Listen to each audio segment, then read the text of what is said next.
جنہوں نے نماز کو ضائع کر دیا اور خواہشات نفسانی کے پیچھے لگ گئے، سو ان قریب ان کو گمراہی کی سزا ملے گی۔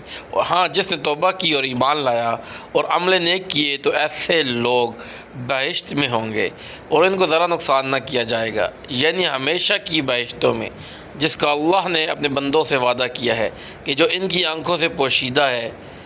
بے شک اس کا وعدہ نیکوکاروں کے سامنے آنے والا ہے۔ وہ اس میں سلام کے سوا کوئی بیہودہ کلام نہ سنیں گے اور انہیں صبح و شام کھانا ملے گا۔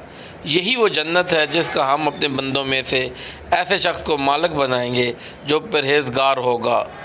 اور فرشتوں نے پیغمبر کو جواب دیا کہ ہم تمہارے پروردگار کے حکم کے سوا تر نہیں کر سکتے۔ جو کچھ ہمارے آگے ہے اور جو پیچھے ہے اور جو اس کے درمیان ہے، سب اسی کا ہے، اور تمہارے پروردگار بھولنے والا نہیں۔ یعنی آسمان اور زمین کا اور جو ان دونوں کے درمیان ہے، سب کا پروردگار، تو اسی کی عبادت کرو اور اس کی عبادت پر ثابت قدم رہو۔